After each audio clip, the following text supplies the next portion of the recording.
dito sa Baguio. Pero ngayon, meron ako mga tips sa inyo. Titignan natin yung kuko natin. Sa pagtingin lang ng kuko natin, meron na tayong senyales kung merong sakit o walang sakit. Pakita natin, Lisa. Okay.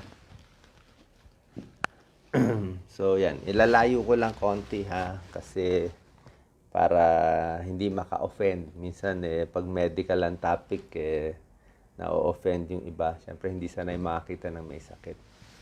Ang unang problem sa kuko, natitingnan nyo, yung pitting. Pitting, nail pitting, may bilog-bilog. Parang ganito. Ayan, nail pitting siya. Merong mga bilog-bilog. Yan. Pag nail pitting, common po to sa psoriasis. Yung mga may psoriasis, psoriasis connected sa arthritis, yung mga contact dermatitis, meron din nagkakaroon ng pitting, nagbubutas-butas dito. At yung iba yung mga nakakalbo, alopecia areata, nagkakaroon din ng nail pitting. Pwede rin kulang to sa vitamins, itong mga nail pitting. Ha? Tingnan nyo yung kuko ninyo. Next, yung clubbing. Ito yung tinuturo ko, yung clubbing. Yung clubbing, pakita mo, Doc Lisa, nakalobo yung ano niya. Ayan o, matambok. Tambok yung mga daliri. So, sinasabi ko nga dati, ang isang sign, kung may congenital heart disease, ibig sabihin nito, nagkulang na oxygen yung katawan. Kulang ang oxygen, baka blue baby, di ba? Congenital heart disease, mababa yung O2 sat niya. Kaya, yung mga daliri, imbis na merong angulo yan, may angulo yan, o diretso,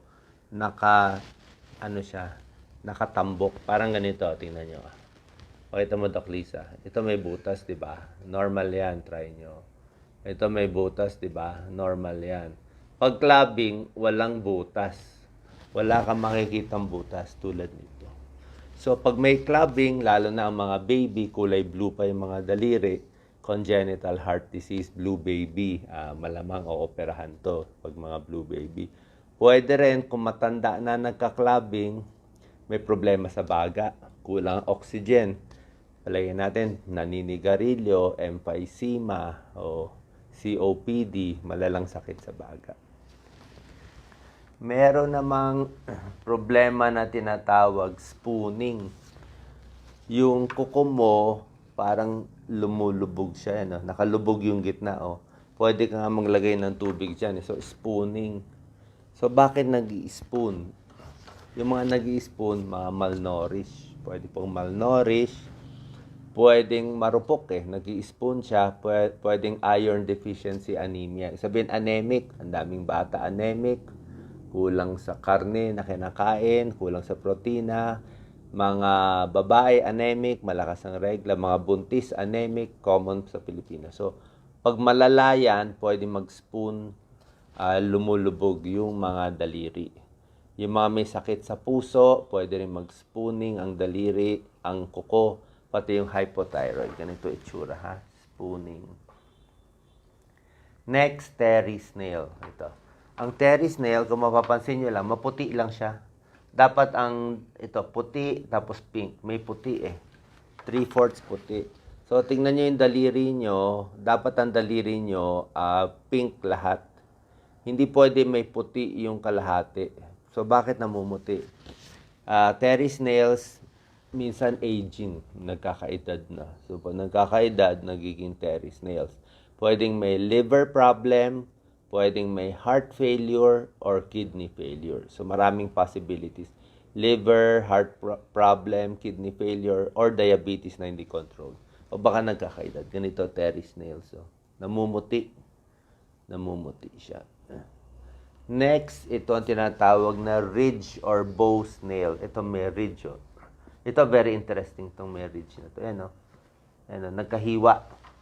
So, bakit biglang magkakahiwa? Ibig sabihin, ang kuko natin siguro mga 6 months yan bago tumubo lahat So, ibig sabihin, during a time, let's say, nandito yung hiwa niya sa gitna. Ibig sabihin, mga 3 months ago siguro, kung kailan tumutubo yon, nagkaroon yung tao na matinding sakit.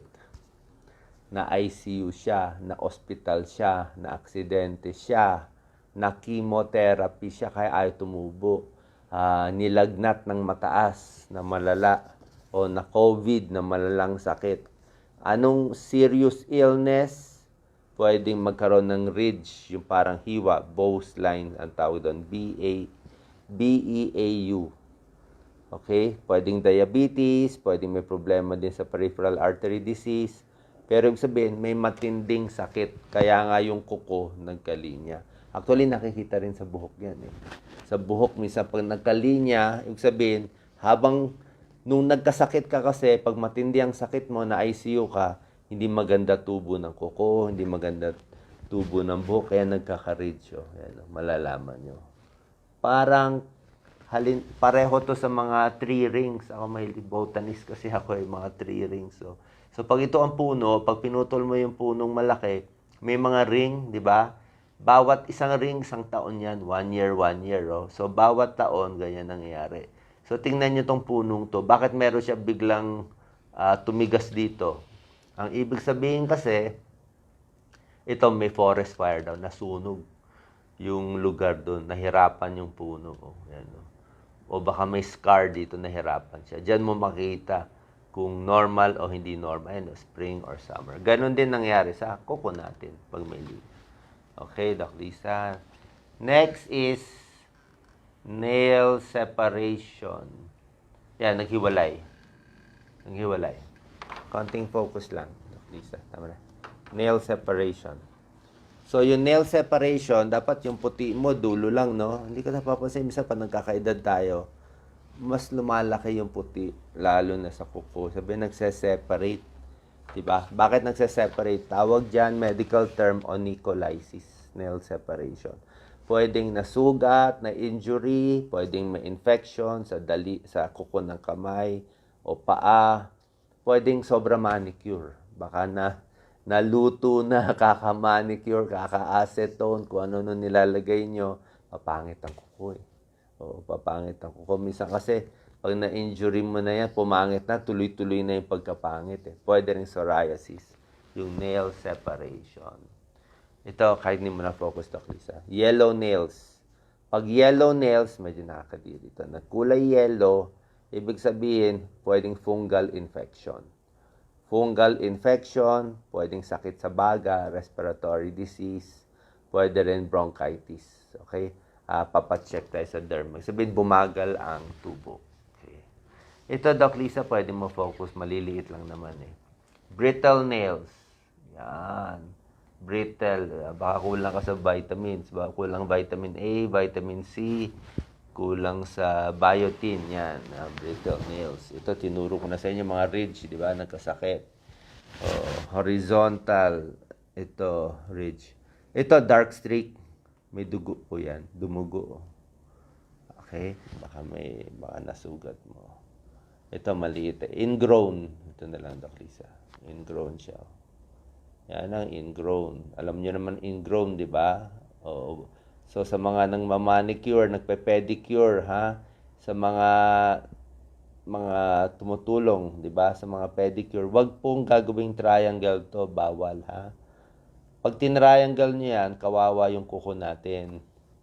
Kasi, ang tubo ng kuko, diretso, di ba? Pag tinriangle nyo yan, yung balat, papasok yung balat, eh. So, gagawin ng kuko, pag tumubo siya, pumasok yung balat, susugatin niya. Papasok siya sa laman. Hihiwain niya yung laman. Papaduguin niya yung laman. Kasi tinriangle mo, mali eh. Hindi pwedeng triangle yan. Dapat diretso lang ang kuko. Ha? Huwag kayong papayag, ha? So, sabi ni Doc Willie, okay lang diretso. Doc Lisa, sorry. Anyway, paronychia na lang sa baba.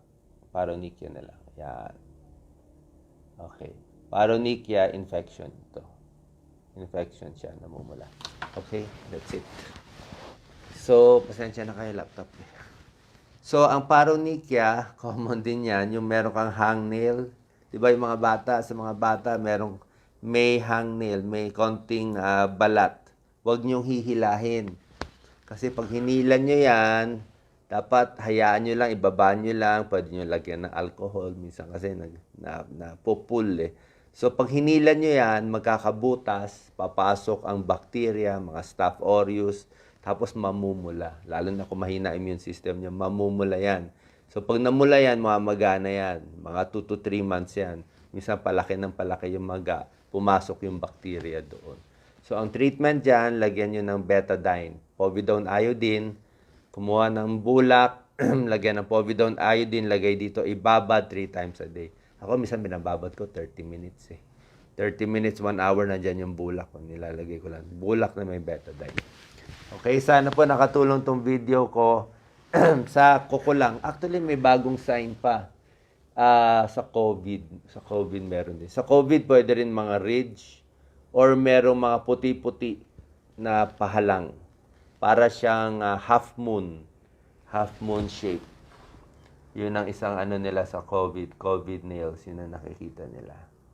Yan, okay. Ayan, ang pakita mo, Doc Lisa, kita ba? Ayan, COVID nails to. Bago to. Yan. Pwede rin mag-ridge. Okay? Maganda yung kuha niya. So, yun lang po. Sana nakatulong tong video natin. Tingnan ng mga kuko, senyales po yan. Pwede maging clue yan kung may sakit tayo. Tapos, yung iba may puti-puti, sabi nila mababa yung kulang sa vitamins. Okay lang, inom lang kayo ng multivitamin. Kumain ng very regular, may gulay, may prutas, tsaka may karne. Dapat balance yung diet natin. Salamat po.